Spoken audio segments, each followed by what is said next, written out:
баштайлы. Биздин бүгүнкү сабагыбыз кеп өстүрүү сабагы. Ал эми сабагыбыздын темасы болсо, силерге кызыкпы? Келгиле, анда мен силердин жардамыңар менен таап алайын, э? Мага азыр жардамга кел, Билал келчи. Кел ой Билал. Бул эмне экен балдар? Кум экен, э? Кел Билал. Кумдун ичинде силер баарыбыз кумга ойногонду жакшы көрөбүзбү? Ошол кумдун ичинде бизге сырдуу бир нерселер катылыптыр. Билал, колуңду салып, ошол нерсени таап чыкчы. Ке колуңду. Эмне экен ал? Кайчы, дагы бар ал кумдун ичинде. Карандаш экен, э? Эми Билал, колуңду бизге көргөзчү. Колуң кандай болуп калды? Билалдын колу кандай болуп калды балдар? Жер. А колду жерде эмне кылабыз? Жууш керек, э? Самын менен жууш керекпи? Кел Билал, бизге самын менен жууп көргөзүп берчи. Бизде самыныбыз бар. Кана?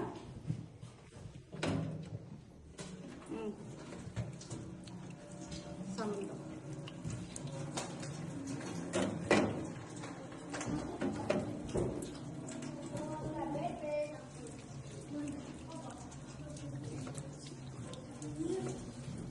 Колубузду самындап жуугандан кийин эмне кылабыз балдар?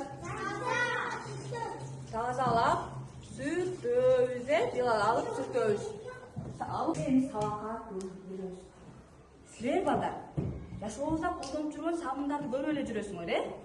Бул каражатты биз эмнеге колдонобуз? Идиш жууганда колдонуучу самын каражаты. Ал эми бул болсо кандай самын деп аталат?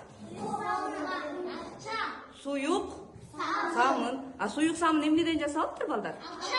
Алчадан жасалыптыр, э? Дагы кандай түрлөрүн билесиңер? А бул самынды ким билет балдар? Бул кандай самын? Жер самын, э? Аны менен кир жууса болот туура. А бул эмне деп ойлойсуңар? Шекерби? Жакшылап карагылачы. Бул эмне?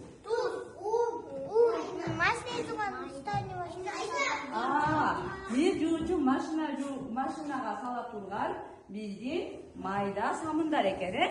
Айна же болбосо порошок деп атайбыз. Эми болсо балдар, азыр эле Билал колдонгон самынды кандай атайбыз? Жыттуу самын. Азаматсыңар.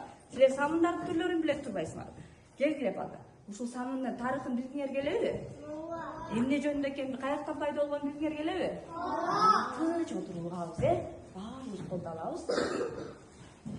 Илгери бир өткөн заманда кайсы бир шаарда бир чоң той болот.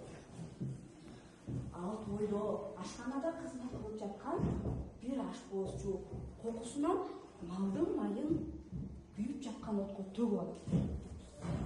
Кандан коркконунан ашкананын очогундагы гүлдөрдүн баардыгын чогултуп катып койот. Бир күнү ал ашпозчу ошол чогултуп койгон самындын күбөсүн алып колун жууп көрөт. Колу таза жана жумшак болуп калат. Аны көргөн хан, сен эмне болуп таза болуп атасың? Бизге да айтчы дейт. Ошол учурда баягы ханга ашпозчуну алып келет. Ашпозчу болсо өзүнүн тон майды күбө аралаштырып, айбай сонун кылып ушалап, аны ханга берем деп ар кандай формадагы калыптарга салып катытат. Күндөн тартып хан бардык өзүнүн хандыгына самынды колдонгула деп буйрук берет.